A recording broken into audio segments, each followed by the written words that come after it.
पापा की तो परियां होती ही लाजवाब हैं, लेकिन मम्मी की जो घड़ियाल और मगरमच्छ हैं वो भी बहुत लाजवाब होते हैं।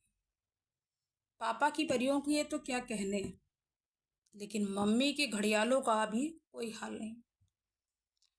अब कुछ पापा की परियां ऐसी होती हैं जिनसे ब्याह के लाने की जब बात होती है तो घड़ियालों के दिमाग में इमाम दस्ते में कूट कूट कर वो भर देती हैं कुछ बातें जो घड़ियालों के दिमाग में घुस जाती है।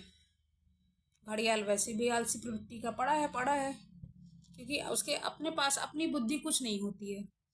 और पापा की परियां तो लाजवाब, परियां तो परियां, सारा ज्ञान उनके पास। और अगर ज्ञान की बात करें तो घड़ियाल को ऐसा लगता है कि जो पापा की परी है यानी उनकी प्रेमिका है, उस ज़माने में उनके पिताजी ने एमए किया था। और घड़ियाल यहाँ पर सोच रहा है मेरे पापा ने तो 8वां किया था।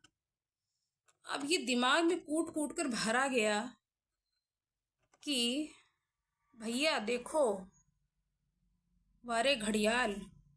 और घड़ियाल की माताश्री भी इस बात से बिल्कुल खुश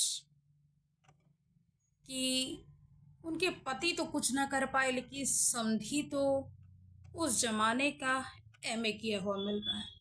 बड़ा गुरूर होता है ऐसे लोगों पर। आजकल के रिश्ते बिल्कुल इसी तरह होते जा रहे हैं। घड़ियालू आंसू बहाते जाओ और काम निकालते जाओ। और हो भी क्यों ना, जब पापा की परी किसी सरकारी गद्दी पे बैठी जाती है तो ये होना लाजमी है। अब पापा की परी ने इमाम दस्ते में कूटा क्या था? अभी तो अपने पिता की शिक्षा कूटी है, वो कूट के पिलाया है कि तुम्हारे पिता क्या थे और मेरे पिता क्या हैं। तो जितना घड़ियाल को दुख हो रहा है ना कि उसके पिता 8वां पढ़े थे, अरे वही 8वां पास इंसान तुमको जन्म देके पाल पोस के इतना बड़ा किया, उसकी कोई कदर नहीं। लगता है उनकी सेवा करने के लिए पापा की जो परी है उसके पिताजी आए थे। वो उस ज़माने में उन्होंने एमए किया था और अपने होने वाले दामाद को उन्होंने ही तो पाल पोस के बड़ा किया है। वाह रे मम्मी के घड़ियाल, घड़ियाली आंसू है बिल्कुल।